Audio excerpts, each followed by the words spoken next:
Le hacking est un acte créatif. Parfois, c'est un acte intuitif. Le grand public ne voit pas en quoi le contrôle de la technologie est une question politique. Comme le dit Bob Dylan, pour échapper à la loi, il faut être honnête. Les hackers pensent hors du système et les grandes entreprises commencent à les imiter.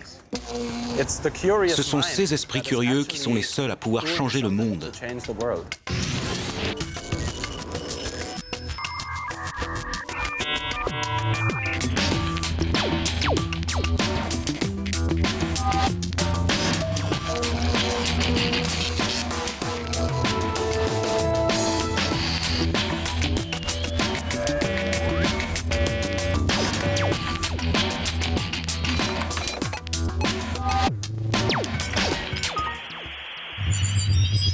Welcome to Venice Beach.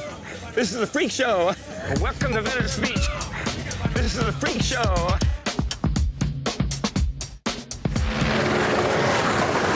Leurs armes, des ordinateurs.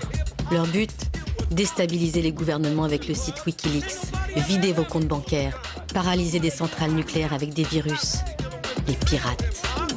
On les dit capables de détruire n'importe quel système informatique. Pourtant, on murmure aussi que ce sont eux qui les ont construits. On les appelle des hackers, les cadors du bidouillage informatique. Ils sont aujourd'hui les héros des films que vous piratez. Millennium ou The Social Network. On parle souvent des pirates, on les voit rarement. Au mieux, dans votre télé, c'est un ado au visage flouté et à la voix trafiquée. On a associé ces génies de l'informatique à des cybercriminels. Leur savoir fait trembler les ordinateurs de la planète. Mais faut-il avoir peur des pirates ? On leur a posé directement la question. Les pirates que nous avons rencontrés n'en veulent pas votre argent. Ne détruisent pas les systèmes, mais les construisent. Ils sont cyberactivistes à Berlin, chercheurs libertaires à Boston ou créateurs de sites que vous utilisez tous les jours, comme iTunes ou Facebook. On a tapé piratage sur Wikipédia. On est tombé sur Captain Crunch, doyen des pirates, la plus grande légende du bidouillage. Il nous donne sa définition du hacking. C'est l'art de savoir et de pouvoir modifier un programme, une machine, de façon à ce qu'il fasse ce que vous voulez qu'il fasse et non ce pourquoi il a été conçu. Ça, c'est du hacking. Vous prenez un ensemble et vous le taillez en pièces. Vous voyez, comme une machette. Vous le hachez. Hack, hack, hack. Après, vous reprenez les pièces, mais vous les remontez de façon différente. Le hacking, c'est rien d'autre que ça.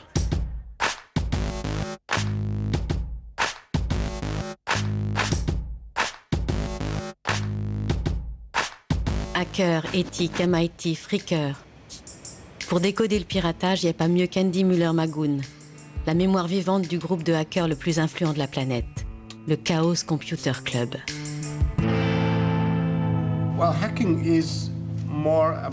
Le hacking est une façon d'utiliser la technologie comme vous l'entendez. Au besoin, en s'éloignant des règles. On prend souvent cet exemple. Si vous chauffez de l'eau avec votre cafetière pour faire bouillir des saucisses ou des pommes de terre, c'est une forme de hacking, parce que vous détournez la technologie. Elle n'est plus utilisée pour son usage premier, mais pour ce qui vous est le plus utile. La question, c'est quelle leçon en tirer ? Le premier journaliste à s'être intéressé aux hackers, on est allé le chercher loin des ordinateurs, en pleine forêt, entre Boston et New York. Stephen Levy écrit pour Wired, le magazine des passionnés de technologie. Pour moi, le début du hacking informatique, ça se passe dans un endroit et une période spécifique. Au Model Railroad Club du MIT, à la fin des années 50. Tech Model Railroad Club, club de modèles réduits ferroviaires créé en 1946 au MIT, le Massachusetts Institute of Technology. C'est là que tout a commencé. Quand on y entrait, on tombait sur une maquette de chemin de fer géante, avec des chauffeurs miniatures, peints avec soin, des montagnes miniatures, des gares miniatures. On y trouvait des gens passionnés par ce genre de trucs, mais aussi des gens intéressés par l'envers du décor. Derrière les maquettes, on pouvait trouver un amas de commutateurs téléphoniques, de câbles, de connecteurs, de transformateurs, de dispositifs électroniques. C'était une sorte d'énorme ordinateur. Et ils appelaient ça le hacking. Ils disaient qu'ils pirataient le système. C'était leur mentalité. Plus tard, quand le MIT a acquis un ordinateur et l'a installé juste à côté de la pièce réservée au Model Railroad Club, ces gens ont migré aussi et adapté leur éthique de hacker à cette nouvelle machine, avec laquelle ils pouvaient interagir en temps réel. Ils ont inventé une nouvelle manière d'interagir avec l'ordinateur. Ils n'avaient pas de mode d'emploi. Résultat, quand d'autres disaient « on ne peut pas faire ça avec un ordinateur », eux, ils le faisaient. Ce qui est sûr, c'est que le hacking n'a rien à voir avec le fait de lire des modes d'emploi et de les suivre. C'est plutôt essayer de comprendre les principes et en faire quelque chose de nouveau. Les hackers du MIT pensaient que l'information devait être partagée, que l'accès à l'information ne devait pas être limité. Leur principale préoccupation, c'était le talent du hacker. Un gosse de 14 ans, féru d'informatique, pouvait intégrer leur clan. Peu leur importait votre religion, votre couleur, votre sexe, bon, même si c'était que des mecs. L'important, c'était le talent. C'était une société libre et une société qui haïssait la bureaucratie.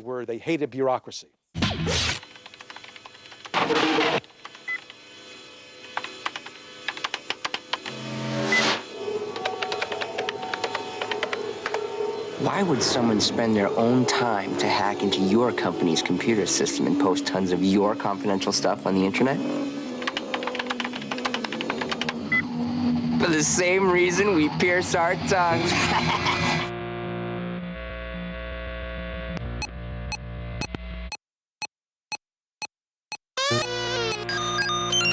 Nous sommes dans les locaux tenus secrets de MO5, une association de préservation du patrimoine des jeux vidéo. De Pong à Counter-Strike, on trouve de tout ici. Et pour ne pas s'y perdre, mieux vaut être accompagné par Douglas Alves. Depuis les années 80, il écrit l'histoire du piratage des jeux vidéo. Pratiquement toutes les premières sociétés de jeux vidéo avaient en leur sein des gens qui hackaient. Si on prend le Commodore... Commodore 64, ordinateur personnel construit en 1982, le plus vendu à ce jour, plus de 20 millions d'exemplaires. Si on prend le Commodore, on prend Apple et tout ça, c'est des gens qui étaient dans leur garage, qui fabriquaient leurs propres outils. Donc bien sûr, les gens qui sont en avance, comme les hackers, c'est eux qui vont former l'industrie. La première odyssée des pirates a lieu à la fin des années 60, quand de jeunes Californiens partent à l'abordage du réseau téléphonique. À l'époque, le maître à bord, c'est Captain Crunch. Il va inventer la Blue Box, un petit boîtier qui permet de prendre le contrôle des lignes téléphoniques. On appelle ça le phreaking. Cela lui vaudra quelques mois de prison, mais à sa sortie, Captain Crunch devient le premier héros du piratage.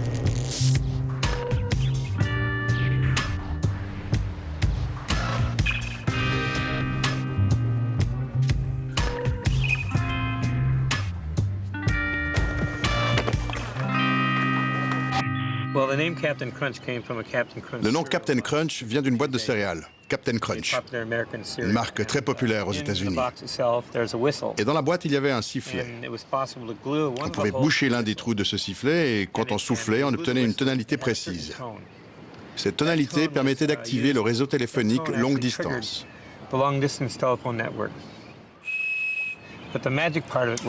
La magie de la chose, c'est que cela vous débloquait la ligne. Et si vous saviez vous débrouiller, vous pouviez téléphoner gratuitement.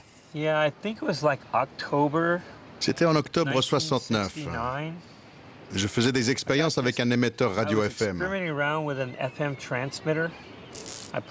J'ai branché un micro dessus et j'ai dit « Si quelqu'un entend ça, qu'il m'appelle à ce numéro. » J'ai eu un appel. Un gars qui avait l'air d'être un DJ. Il avait une belle voix grave et il m'a dit « Je suis un aveugle, fondu du téléphone. » « C'est quoi ça, un fondu du téléphone ?» je lui dis. Et il me répond « Je bidouille avec des téléphones. » « Ça veut dire que tu peux téléphoner gratuitement ?» Et il me répond « Je connais 20 manières différentes de téléphoner gratuitement. » Je me suis dit « Il faut vraiment que je rencontre ce type. » Je lui ai demandé « Comment ça marche ?» Il m'a dit « Il faut d'abord envoyer une tonalité de 2600 Hz pour ouvrir la voix en passant par un numéro vert. Il jouait la tonalité avec un orgue branché sur un téléphone. J'étais halluciné, ça ne pouvait pas être aussi simple. Je suis rentré chez moi et j'ai construit une boîte pour composer des numéros. En 4 heures, j'ai construit une Blue Box. J'ai passé la nuit entière à la bricoler. Le lendemain, je devais aller travailler, j'y suis allé mort de fatigue. En sortant, j'ai couru à la maison pour tester et la Blue Box marchait. Je n'en revenais pas. J'avais accès à tout le réseau de télécommunications. J'avais un sentiment de puissance, bien sûr. Ce sentiment de puissance, de toute puissance, vous voyez. C'est l'une des raisons pour laquelle je me suis vraiment passionné pour ça. Le fait d'avoir le contrôle de tout le réseau. Je veux dire, contrôle absolu. J'ai trouvé ça très cool.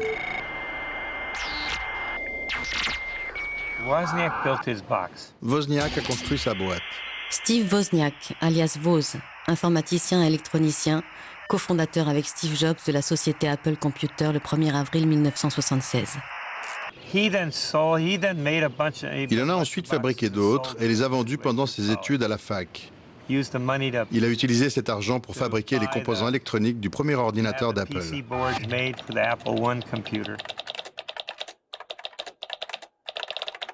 Et dans chacune des Blue Box qu'il vendait, elle coûtait $150 pièce, il y avait une petite note qui disait « Le monde entier est entre ses mains ». Je pense que les ordinateurs ont à l'époque interpellé des gens qui avaient des prédispositions en fait à l'ordinateur, qui le comprenaient bien plus vite que le grand public ou que des sociétés. How many languages do you speak? 5, actually. Well, I speak 1. 10100. With that, I could steal your money, your secrets, your sexual fantasies, your whole life. Any country, any place, any time I want. We multitask like you breathe. I couldn't think as slow as you if I tried.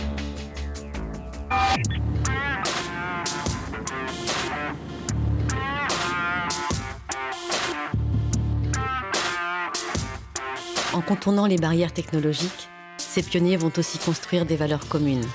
Steven Levy appelle ça l'éthique des hackers.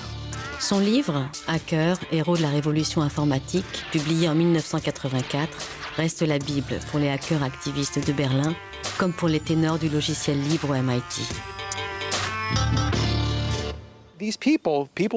Tous ces gens, les hackers de la fin des années 50, début des années 60, les gens qui ont créé l'industrie des ordinateurs personnels et aussi ces gosses qui programmaient des Atari et des Apple II, ils avaient les mêmes valeurs, la même façon de voir les choses.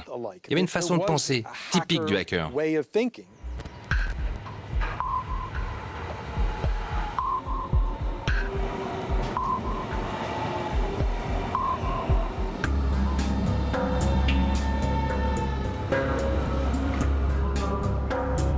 L'idéal des hackers inspire même les fondateurs du site Wikileaks. Son ancien porte-parole en Allemagne, Daniel Domscheit-Berg, a lancé fin 2010 un site concurrent, OpenLeaks. Le hacking, c'est rien de plus ou rien de moins que quelqu'un qui est curieux, qui regarde un système puis commence à l'utiliser d'une façon différente de celle qui était prévue. Donc je pense qu'il n'y aurait pas eu d'évolution sans les hackers. Ils sont là depuis le tout début. Et ce sont ces esprits curieux qui sont les seuls à pouvoir changer le monde. À un bloc de là, les esprits curieux du Chaos Computer Club militent depuis 1981 contre les dérives des nouvelles technologies, quitte à être franchement la loi. On a porté des sujets sur la place publique, comme la gestion des failles bancaires lorsque les télécoms allemands lançaient un système qui s'appelait Bildschirmtext, qui est un peu l'équivalent du télétexte ou Minitel en France. Grâce à ça, vous pouviez accéder pas seulement à du contenu pornographique, mais aussi acheter des produits et d'autres choses. Nous avons révélé des brèches dans leur système de sécurité à une époque où ce service était présenté au grand public. Résultat, le système est devenu célèbre grâce aux failles que nous avons identifiées. Nous avons subtilisé 130 000 Deutschmark à une banque allemande. Nous les avons restitués publiquement en disant « Revoyez votre technologie ».